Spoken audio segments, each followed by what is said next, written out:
Hey everyone, what's going on? Welcome to episode 49 of Sports Speak. Happy Saturday. I'm Eddie Kalegi.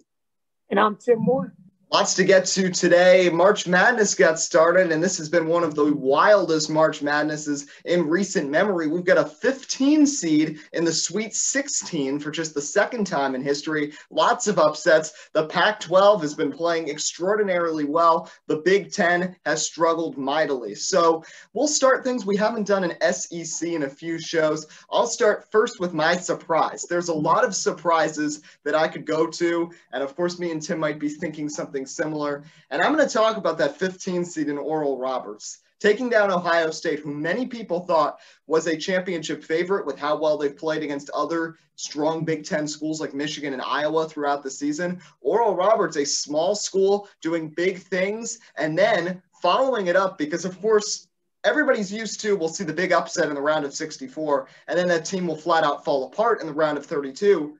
Oral Roberts then comes back from a big late deficit against a really potent Florida Gators squad, knocks them off as well, and gets to the Sweet 16. So kudos to them. A small school definitely surprised me and definitely busted a lot of brackets out there. My expectation, I'm trying to think because I did have some correct things in my bracket. I'm going to go with Gonzaga and Baylor, still just smooth, where we've seen all these upsets, all these teams getting tested. We've seen the Zags and we've seen the Baylor Bears just cruising.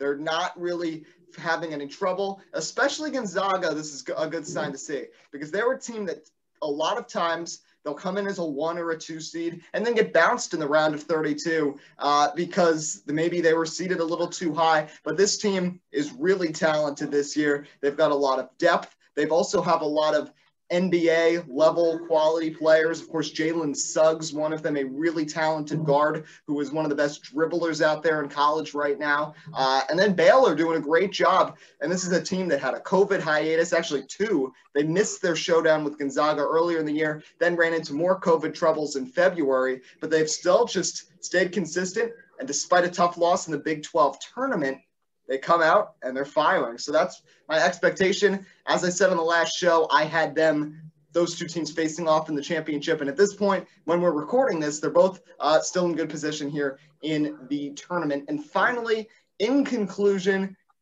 I feel like Tim's going to probably say a similar thing, but you can expect the unexpected in March Madness. You always know there's going to be chaos. And I especially think this year, when there was none last year, all of these smaller schools, it's been 2 years. And of course, after a crazy pandemic season where you see the blue bloods like Duke and Kentucky and North Carolina all struggling, it's nice to see some upsets and some great action. And it's just great to get the tournament feel back. And I kind of like them just having it in Indiana in some ways. It feels like it's very convenient. I really don't feel like it's taken much away. They've done a good job transitioning some of those collegiate arenas, even some of the smaller arenas like Assembly Hall and Hinkle Field House, and turning those into really nice venues for March Madness. But expect the unexpected. And I think we can continue to see that through the final week and a half of March Madness. Yeah, typically, obviously, with March Madness, you always have to expect the unexpected. But, when we talked last show, both you and I really thought this was going to be the year for both Gonzaga and Baylor, obviously, to make the Final Four and face off against each other in the national championship. But as this tournament, Eddie, continues to go on and on, I honestly don't know at this point what to expect. If I'm being honest, I don't even think these two teams will make championship game at this point, with just how many upsets we've seen to this point and how many teams are starting to play good basketball when it matters. I think in this round too, we'll probably see at least 2 or 3 more upsets. And then when you look at it, when we see the Final Four, I wouldn't be surprised if we see at least one team that no one expected, period, in that championship game. So I think that it's going to be interesting moving forward, regardless. And as you say, expect the unexpected. But realistically speaking, from where we were last week, our outlooks most certainly have changed on what we think the future is going to be. But again, that's the beauty of March Madness. Now I'm going to start with my SEC. And you obviously mentioned Oral Roberts. I'm going to go with my surprise of Loyola Chicago. It's a tongue twister at times. I'll tell you what, realistically, when we both talked about this team last week, we thought they were going to be round of 64 and just simply out. We didn't think they were going to get past second series, although they've turned around to be a very solid team yet again. Very solid underdog. They continue to stay alive and play some good basketball. I'm really surprised. This could be a team looking forward that, could make a couple upsets, could play some really good basketball. And to be honest, I think this is a team that, realistically speaking, has a couple of key pieces that I don't want to say necessarily jumps and says, NBA bound, but guys that can play good enough basketball to maybe even win them a championship. And I know that may be jumping the gun a little bit, but this team is going to compete, especially with the fact that Gonzaga is going to be the biggest opponent they would face moving forward throughout the scheduling. I'm eager to see if that matchup comes, but then again, they have to win, obviously, 2 more games before you even get to that point. But the big thing is you have 2 hard opponents coming up. But if that team continues to play consistent defense and very good transitional offense, that team's going to go very far. And again, by far, they've been my biggest surprise, but also by far, they're going to be a surprise at the tournament. They keep going in the direction they are. My expectation, I'm going to transition over to baseball really quickly. Luke Voit getting hurt, it's expectations. The Yankees have not had injury majorly this entire preseason through spring training. Well, here we go. The train is going right again, and this time it's attacking the MLB home run leader from last season. I can only anticipate now it's not going to be the pitchers getting hurt, but rather we're going to see some other critical infielder or some other critical player to this Yankees roster getting hurt during these meaningless games. And listen, you can't avoid these injuries. A torn meniscus, I really do have a feeling for the record for Luke Voit, based upon how he's played the last week and a half. I think he's actually had this meniscus for a while. They just finally examined it fully because he was probably having some knee pain, couldn't figure out what it was. Because you could tell from his at-bats, he was struggling with something with his drive. So, I mean, to me, obviously it's not a major injury. He'll be back towards June. But the simplistic thing is this. One injury leads to another. The Yankees, they were going to cut Jay Bruce at the end of this. Now Jay Bruce may make the roster because the Yankees need a first baseman. Who even is going to be a starting first baseman? And at the end of the day, too, now you're going to look at it. I mean, you have to assume Aaron Judge is going to get hurt at some point. Giancarlo Stanton. I mean, it's a given every year. And Clint Frazier, Aaron Hicks, they're injury prone. The only player that really never gets hurt, I shouldn't say never, but rarely is Gleyber Torres and Gio Urshela. So I think the Yankees are due for a couple more injuries. It's been way too long without any. But this is by far an expectation. We knew it was going to happen eventually. And regardless, the Yankees are going to win a lot of games this year. But injury train is coming, and it's starting right now. And in conclusion, I'm going to transition to NASCAR, and we'll talk about Bristol Dirt in a little bit. But outside of the truck race, I expect mayhem. If I'm being honest, when I looked at practice, all these mechanical issues, all these problems, blown engines aren't really blown engines with cars having problems on the dirt. The qualifying races are, I believe, a little bit postponed because of weather, but they are today still. That's going to be very interesting to watch and see how it works with the Cup cars. Obviously, it's not the full field mesh together, but I expect the Xfinity race and the Cup race to be essentially mayhem, needless to say, because it is just not pretty. I don't like Bristol and dirt. I think it was a dumb idea to begin with. I wish they were at Eldora, but at the end of the day, at least the truck race will be good, and that's the only race we can really look forward to. Well, I'm glad that there is a race on dirt, and I do agree. I'm not really a big fan of taking away one of the Bristol races, especially since last year's Bristol spring race, which ended up getting moved to June, but regardless, was one of the most compelling races of the season and had one of the more exciting finishes. But we'll get to that afterwards. So 4 topics of discussion today. We're going to talk a little March Madness, of course. We'll add a little more. And then we're going to transition a little to the women's tournament because there has been a lot of conversation about equity between the 2 tournaments, and there's been a lot of drama. We'll discuss that. Then we'll be talking about the NBA, especially James Harden with the Nets, who said that he feels like he's the MVP. And with all these injuries and how well he's still carrying the Nets, I certainly think he is. And then we'll wrap things up by talking about NASCAR on dirt this weekend. But let's Just quickly, I know we've already brushed upon various games from March Madness. You mentioned Loyola Chicago, who I kind of forgot to even mention in my SEC. I mean, them knocking off Illinois with Kofi Cockburn and that really talented roster that they have. I mean, there's so many talented players at Illinois, and they've really cruised through the teams that they've played. And Loyola Chicago, yeah, they beat Georgia Tech in the round of 64, but Georgia Tech was without their two highest scorers. One was out with COVID, one was out with an injury. So they were playing very shorthanded, and Loyola was an 8 seed, so they were thought to be a pretty good team. But knocking off Illinois was shocking because I'd say Illinois was probably the third overall favorite behind Gonzaga and Baylor for winning the championship this year. That was a big surprise. But Tim, I'm curious right now as we enter the Sweet 16, the second weekend of the tournament, who is one team that people haven't talked enough about through their first two games, who they should really keep an eye on heading through the Sweet 16 and the Elite Eight and beyond?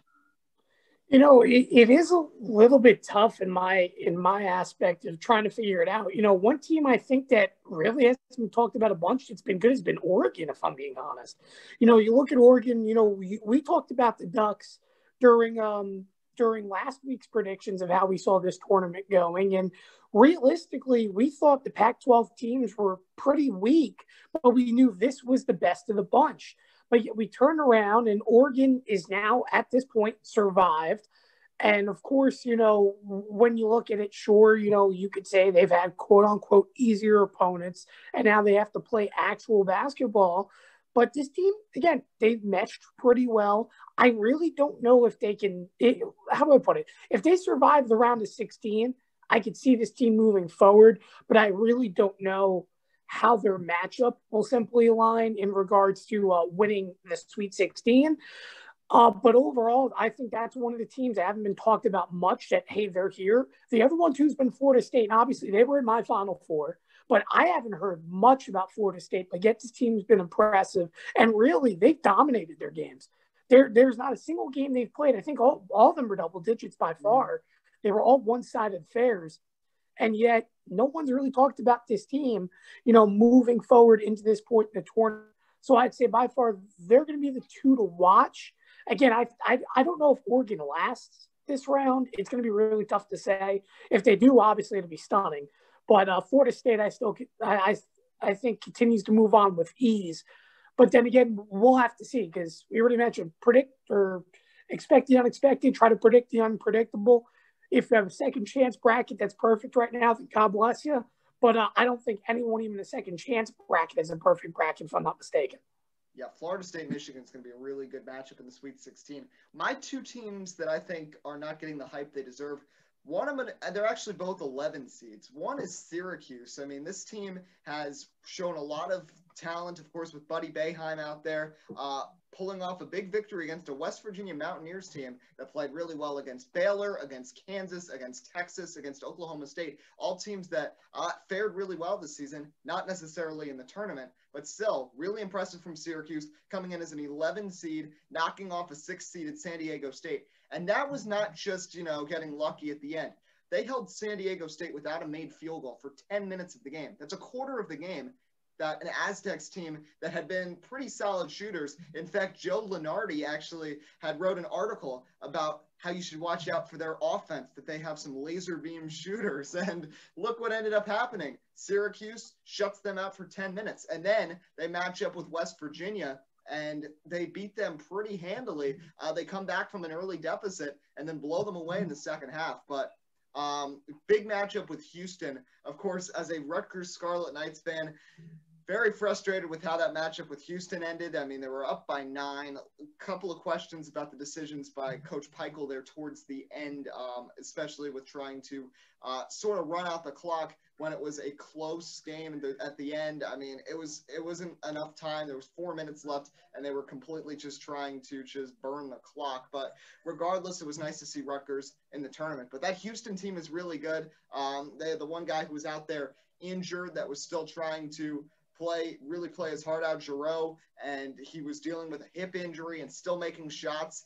That should be a good matchup, but Syracuse isn't being talked enough about, and neither is UCLA. I mean, The Bruins, another one of these Pac-12 teams that I sort of think have been undervalued this year. And I'll admit it, last week, you can go back, I was saying that I didn't think the Pac-12, other than Oregon, was going to do anything special. I had Oregon in my Elite Eight. I didn't have a single other Pac-12 team in the Sweet 16. I had UCLA out, actually, in the first four. I had Michigan State beating them. They knock off Tom Izzo, then come through, beat BYU, and now get through to the Sweet 16. So kudos to this Bruins team. UCLA at least trying to show some respect, because they're actually the only one of the 5 blue blood programs that's left in the tournament. They're the only one in the Sweet 16. So credit to them. And I think we should keep an eye on those two teams as double-digit seeds.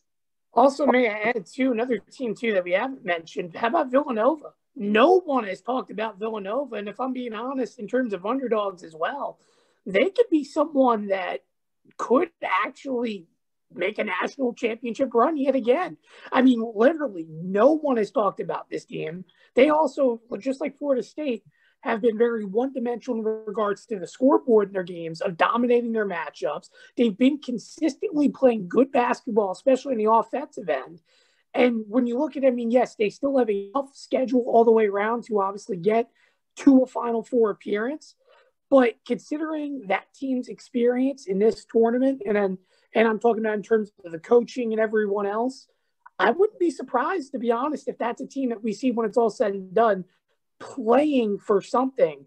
I mean, you'd have to anticipate, at least on that side of the board, because you obviously mentioned already 2 teams on that side. I mean, any of those 3 can make a run. It's just a matter of right place, right time. And, of course, can you catch those stronger opponents off their game when you face them? Yeah, I think that's going to be something to really watch for. And there's going to be a lot of action as we head through the Sweet 16 and beyond. But one of the things that's really drawn headlines, it all started with an Oregon women's basketball player who was showing off the disparity between the weight room that was offered at the NCAA women's tournament and the men's tournament. The NCAA responded by making changes, but it's kind of grown, and we've seen a lot of people speaking out, and not just women's athletes either. We've seen Kyrie Irving very outspoken about this as well, among other athletes. There's a few aspects, of course, that have caused a lot of controversy. For example, the March Madness name is only being used for the men's tournament. The women's tournament is just the NCAA women's tournament. Similarly, if you look at the venues that are being used, of course, they were in Texas. They're doing a similar thing like the men's tournament in Indiana, where they have everybody centralized in one state, but they're not using big arenas like any NBA arenas, or even like Texas or Texas Tech or Texas A&M. They are at very small schools. Texas State, University of Texas San Antonio, University of Texas Arlington, small schools that they are using, and they really doesn't look like a tournament feel in there. And of course, we know the NCAA has had troubles financially with everything from this past year and cancellations and such, but it's got to be an eye-opening thing. And I mean, you got to be honest here. Of course, women's basketball has not gotten the same draw as men's basketball. Of course, people seem to be more interested in men's basketball. They see the play is more exciting. There's more of a chance of dunks. There's more of a chance of made shots, deep three-pointers, such as that. That really you can't disagree with. But at the same time, I feel like it's too extreme. At the very least, the women should be getting the same treatment just in their individual private facilities as the men's tournament. I mean, that is just something about human decency, I feel like, that they need to be at least treated the same. Maybe there won't be the same amount of people watching, but that doesn't mean you just completely disregard them and you give them, bad equipment to use. Like, it's a tough thing to consider because, of course, the men's tournament has been more popular, and let's be honest, it's always going to be more popular, but the women still need to deserve that equal treatment, and hopefully the NCAA can learn from this down the line. Well, obviously, that's the reasoning as well for Title IX rights and so on in terms of college. You know, there's a reason why these rules exist, and I do have to say, shame on the NCAA, realistically speaking. You know, we in 2021, in a society we have today where we're fighting for equal rights, you know, rather if it's race, rather if, you know, it's individuals or anything in particular, jobs, you know, at the end of the day, the NCAA represents these student athletes. And the fact that it's clear as day there's no even share, advantage, I guess you could say, or should say there really is advantage on the men's side. It's kind of wrongful. And to me, the fact that you're making, decisions or you're making these actions based upon the fact, too, that one side drives you more revenue. Like, for example, you mentioned March Madness being the only label for the men's tournament, unlike the women's. I have a problem with that because the fact of the matter is March Madness is simply a tournament for both men's and women's basketball. It's that simple. It's not the NCAA tournament. You have it labeled as March Madness. You can't do it for one and then not do it for the other. And to be honest, this whole process, Eddie, has been the exact example of why the NCAA is an issue and why players have problems with the NCAA. It's never been fair to begin with. The rules committee is inconsistent. And the fact of the process that they take just never makes sense. They'll issue a rule for something, then they'll pull away for it. They'll have a problem with a particular individual, but then not with another. It's like they just make rules as it goes along. They do things as it goes along and does as they feel. And I never feel the committees are never fully on board together. Thus, also, might I add, going back to other NCAA sports, why some sports came back and some sports didn't. And we're seeing it not just in Division I, for the record, Division II, Division III also have problems. What about those athletes? And yes, some of them, especially, for example, Division III athletes, didn't get to play in an NCAA tournament this year. Why? Because basketball didn't come back to those schools because the NCAA pushed them away. So at the same time, the fact of the matter is the NCAA has got to get together. I feel bad terribly for those women because the fact that they weren't treated equally, to me, again, should never have happened. Listen, I'm not saying that everything has to be perfect, everything has to be the same, but we saw through social media especially how drastic those differences are, and it should never be like that. Every player deserves an opportunity. Every player deserves equal treatment. That's the point of college. And I'm not saying that professionals deserve different treatment, but you're getting paid to do what you do. Your pay really sets of how good of a player you are. Not saying you deserve different treatment, but that's a different discussion. But here in college, same thing as well as high school, for the record. Just how it is in high school sports, everyone deserves an equal opportunity. Everyone deserves to be treated as equal. No one is more special than the other. Men's basketball, I don't care how much money it drives, should not be more special than women's basketball. They're two different games. Yes, they're the same sport, but at the end of the day, they both belong to be there. They both deserve the March Madness headline, and they both deserve to be, working out on similar equipment and having the same treatment, just like they would be in their own athletic facilities. Absolutely. And that really just stems back to the issue. And I feel like it's almost like a broken record because we've talked about it in so many different facets about the NCAA in terms of just their strategy. And of course, the issue of balancing things between these being students and then athletes that are actually making the NCAA their own money.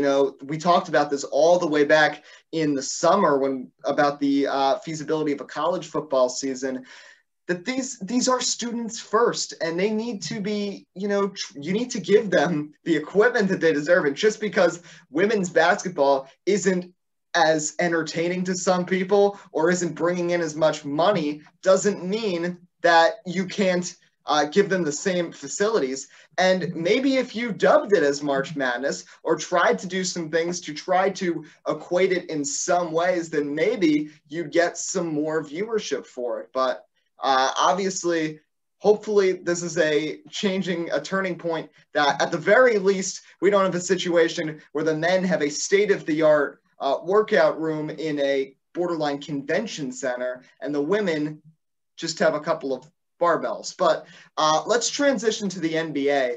I feel very strongly about James Harden, the way he's played this season. And with so many injuries in the NBA now, LeBron, Curry, Embiid, and Giannis all banged up, I think this is really setting up for James Harden to potentially be MVP. Some people are saying he didn't try hard at the beginning of the season. He worked his way out of a trade with the Rockets. But think about what he is doing with the Nets right now. This is a team that he's only been with for 25 to 30 games, and he's without his other two co-stars this 3-game road trip in Kyrie and Durant. He's also dealing with his own injury. He had a collision at the end of the first half last week's game against Washington, and it ended up with a neck injury, which is definitely uncomfortable to be playing with, especially when you're a guy who relies on head fakes to be able to shoot your three-pointers. And Harden is doing everything. He's rebounding the ball. He's passing the ball. He's defending really well. All the things that people criticized him about in Houston, he's doing well. And it was really amazing to see the one game that he sat out, which was against the Utah Jazz. Now, albeit the Jazz are a really good team, one of the best in the NBA. Of course, they've got the best record in the West right now. But without Harden, the Nets got absolutely crushed in that game and were down 90-55 at one point. Yet with Harden in the other games, the other 2 games on the road trip where they were without both Irving and Durant, they won. They won pretty comfortably, and Harden was dominant, scored 40-plus points both games, had, I think, 8 rebounds and 8 assists in one, 9 rebounds, 8 assists in the other, including a season-high 44 points in the second game.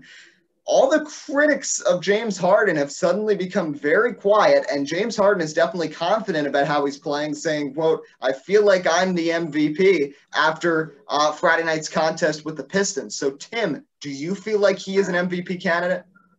I think it's clear as day he has to be an MVP candidate. I mean, think about all these past years where Harden's really start to come to life towards the end of the season. Now, let's exclude the playoffs for a moment, obviously. Because he's never really hit that clutch shot yet. But, once we get past All-Star break, Harden really starts to turn it up, and we're starting to see that. And I know he said that he feels like he's an MVP candidate, but realistically, the way I take it from that interview, Eddie, wasn't saying that necessarily he's an MVP candidate, but more to me, he's saying it to himself that he is playing like the MVP self that he once was back when he was with Houston, a few years back. Remember, he had those heavy point games, 50, 60. Felt like, last year, felt like he was dropping 50 or 60. It felt like every other day. So I think you're starting to see that James Harden back. And I think the big thing, too, you have to remember, he doesn't have Kevin Durant on the floor. Obviously, his points per game are going to go down when you have KD on your floor as well. And he doesn't have Kyrie Irving on the floor right now either. So the fact of the matter is, while he's leading this Brooklyn team, he's going to be getting most of the shots. And it's proven that he makes this team better on the floor. At the end of the day, though, it's going to be really tough for me to give him the full-on MVP because there are guys that have played all year long and have been also, consistently good. And, for example, I'm not going to take away, even though he plays on a bad team, I'm not going to take away Bradley Beal from this discussion either. Bradley Beal's played well. He's scoring well. He leads a terrible Washington team. I'll tell you what, when you don't have Bradley Beal on the floor, that Wizards team is awful, and I mean awful. So I would have him, for example, in discussion. Not saying that James Harden doesn't deserve to be in discussion. I'm just saying that, in my opinion, I would have Beal over James Harden. And yes, I get Beal's one-dimensional. He's a scorer. But yes, while Harden's played better defense, you can make the argument that James Harden is a one-dimensional player. So to me, it's kind of back and forth. I still think Harden deserves to be in that discussion. But to me, I would still give Beal an upper edge in that regard. Not saying Beal should be MVP for the record. I'm just saying that in terms of the two, I would give Beal the upper edge because he's been there every game. He's leading a terrible team to some success. That's the reason why I'm saying I just don't think – I think Harden's playing like an MVP. Just don't know if I can give him an MVP. Okay, we haven't had a debate on here in a few episodes, but I am going to have to go against you here about Bradley Beal. Yes, Beal's a really good player. He's a great scorer, and Washington is a complete mess without him, and Russell Westbrook is having a terrible year. That all being said, comparing Harden as a one-dimensional player to Bradley Beal, if you look at some of Harden's numbers this season, especially with the assists, Harden has changed from how he played with the Rockets. He is a distributor. He is not, very rarely is he looking to be the guy who's going to take the shots. He likes to use guys like Bruce Brown or Timothy Luwawu-Cabarrot or Landry Shamet. He sees them as great shooters. He passes the ball around. I'm not calling Bradley Beal a ball hog. I'm saying that you have to give James Harden credit for that, maybe you might not even realize it, just focusing on the scoring aspects of things. And at the same time, I just feel like there's got to be a comparative thing here, because the Nets, especially these last 2 games on the road where they've been without Irving and Durant, they were playing just as well as they would if they had the big 3 on the floor. I mean, they weren't completely crushing teams when they had I don't know about that. Tim, they played a lot of close games against Eastern Conference teams with all 3 on the floor. But they were at one point a 1, now they're a 3. So how are they playing just as well? To me, that's a team that, again, is not surpassing their expectations. Sure, they've had their injuries, but the fact of the matter is that this team isn't playing to what it should be. It should be a 1 seed, and they're not right now. Well, yeah, but I'm not talking about the skills of the team. I'm talking about the skills of James Harden to keep the team at the level that they should be, even when Irving and Durant are out. And look at some of the statistics since Kevin Durant went down with his injury. I mean, they've been playing against these Western Conference teams, the Lakers, the Clippers, the Blazers. They've been cruising against these really talented teams. Now, the only person I would say that you could arguably compete with Harden right now, of course, with the injuries. If there were no injuries, I think LeBron and Giannis Antetokounmpo could easily be up there. Same with Joel Embiid and even Steph Curry. But with all 4 of those missing large portions of games, I mean, that's going to derail all of their chances. I think it's between Harden and Nikola Jokic, because like Harden, Jokic was at one point 2nd in the entire NBA in assists per game for a center. That is unheard of. And he's another one. Without him on the floor, Denver is Jamal Murray and a lot of disjointed pieces. Jokic is the puzzle piece that seems to click everything together for Denver and makes them a solid team. They are not playing as well as people had hoped, but Jokic is playing really well and certainly it's a big impact without him. But my whole case with Harden is just looking at the last 2 games, how the Nets could look brutal without him on the floor, completely disjointed, and then he elevates them to beat a Pistons team and beat a Blazers team, both teams that they struggled against when they had both Kyrie and Durant on the floor with Harden when they met with them the first time they competed. So that's all I'm saying on that front. But I want to wrap up and turn it a little to NASCAR, because the Bristol dirt races this weekend, this has been anticipated for over a year. They've already had some issues with this track, though, of course, with dust getting kicked up. It looks like a dust bowl when they're racing on the track. Now, when you throw in all the mud from the rain, and NASCAR once again getting screwed over by Mother Nature with things getting delayed on a weekend that's supposed to be big for them, especially since this is the same weekend as the opener for Formula One. So this was a good opportunity for NASCAR to really set their placing here, but, tough for them once again with the rain. But you said that you think the Cup race is going to be mayhem, which I'm going to 100% agree with you with, but I still think it could be a fun race to watch. And I'm going to say, I still think regardless of what dirt track you went to, a first or second Cup race there would be mayhem. And if you think about the truck races, the first couple at Eldora, like the one when Darrell Wallace won, or even the one when Christopher Bell won, which was the 2nd or 3rd year, there was craziness. Or how about the time when Kyle Larson spun out twice in the race and still won the race? That kind of mayhem I think we're going to see as this tradition continues, at least through the first couple of these Bristol Dirt Cup races. Yeah, I mean, I think mayhem's going to be continuing because it's a first-time track. But, when you look at it, there's a lot of problems. NASCAR had really a lot of time to adapt for, obviously, Bristol to be a dirt track, but really adapt of how to get these cars ready. But yet we've seen so many mechanical issues throughout the first practice. And again, I know you're going to have your bumps and your bouts, but you shouldn't be having this many mechanical issues for drivers. There shouldn't be this many issues in terms of your track surface. I mean, for example, obviously, yes, now they have to deal with mud. I'm eager to see how they deal with this, considering the fact that you mentioned how it's been a dust bowl already. And honestly, you can't even see what goes on the track half the time. And I think I find it very, I don't want to say hilarious, but the fact of the matter is, for example, we've seen dirt races on TV all the time, especially indoor dirt events, such as the Chili Bowl. Tell me, has it ever been a dust bowl, the Chili Bowl? No. So to me, it's like NASCAR hasn't learned. I understand the cars are bigger; they're going to pick up more dirt. So be it. But at the end of the day, NASCAR hasn't learned from other sports that are specifically designed for dirt. They haven't done a good job of adapting to this. And again, I'm not saying Bristol is all in all terrible, but you picked a banked racetrack to race dirt at, a heavily banked racetrack. To me, it doesn't make sense. Bristol should have never been a part of it. It should have been outdoor. And I know it's woulda, coulda, shoulda, but I'm excited for at least a truck race, but I don't see how cars are going to be 2, 3 wide. I mean, we saw practice was it was one dimensional. People were actually even trying to take the bottom. It was a one dimensional race, and most you can go 2x2, but I don't see this race being good with 40 cars in a field. It is again, what is it? Four heats, 10 cars if I'm not mistaken, Yes. and to set a lineup. Kevin Harvick's slower than the Rick Ware cars. I mean, I know he's terrible at dirt, but my goodness, he is slower than Cody Ware on the track.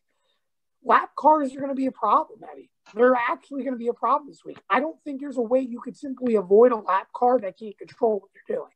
There's going to be wrecks, and the thing is, too, they added competition cautions. They added competition yellows because they could not trust a racing surface to keep it together. To me, it just tells that they don't trust the track. They don't trust what's going to happen. They took fan criticism because remember we said, how is the track going to last through all these races? Well, quite frankly, it couldn't even last through first practice. So now let's put 2, 3 races on it and expect good things to happen. It's going to be a disaster. Again, I'm excited for trucks. I think that's going to be the best part about this weekend. And honestly, the truck I'll be looking for tonight is going to be Stuart Friesen. I think he's going to be really exciting. But other than that, in the Cup race, I mean, I don't even know who to pick who wins because I think it's whoever survives lapping cars wins. Obviously, yes, I want to say Kyle Larson. He had the fastest 10-lap average, so on. But Bowman was pretty fast in practice. His lap averages were a little bit bothersome. I think he was 5th. Stuart Friesen was actually pretty fast, too. Give him a lot of credit at 77. But at the end of the day, I mean, obviously, Larson, Bellingham are the ones you're looking forward to. I wouldn't count out Ryan Newman also, by the way, either. I think Newman's going to be an underdog, not maybe for a win, but a good result. But I just don't know, Eddie. I mean, Cup race is going to be bad. This is, there's some races where we go into such a certain plate tracks like Talladega where we know the race is going to be bad. This is going to be bad. I mean, I've never had a week like this where you have no confidence positive things are going to happen. So the one thing that I did notice some people on Twitter saying that are kind of excited about the single groove, that it kind of reflects old Bristol from back in the day where you've got to give people the bump and run. And yeah, that's nice when it comes to asphalt, but when it comes to dirt, trying to give someone the bump and run while you're trying to keep your car straight in the corner on dirt or on mud might not really work so well. I also think we should keep an eye on Kyle Busch, especially as the track surface wears down, because if you, I don't know how much the mud is going to change this, but if you kept an eye on the practice, it was hysterical how the track color changed in an hour of Cup practice, how it was almost coming down towards the asphalt on the racing lane on the bottom. So if that happens, then you're going to be back to your people that you can typically trust to run well at a short track. And I think Kyle Busch, if he could find a way to hold the bottom, he was actually only just behind Christopher Bell by a few hundredths of a second in practice. So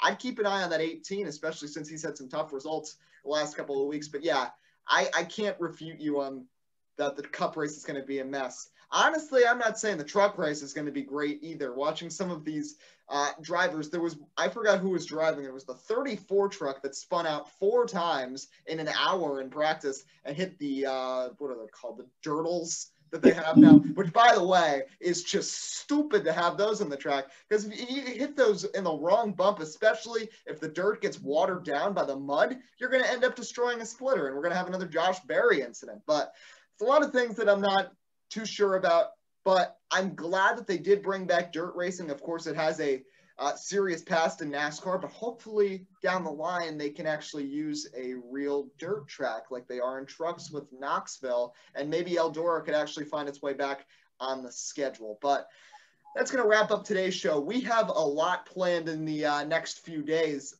setting up an interview with Dylan Manfrey, a reporter for the Trentonian and a Rider University student, to talk more about the March Madness and such, and the men's and women's tournaments. But also, we have planned our 50th show in just a couple of days. We'll be talking to Zoe Alter and Raheel Jazzball to preview the 2021 MLB season. We'll be discussing who we think's winning the World Series, the awards, and everything else. So be sure to tune in for that for episode number 50. But that's all for episode 49. We hope you have a great rest of your weekend. I'm Eddie Kalegi.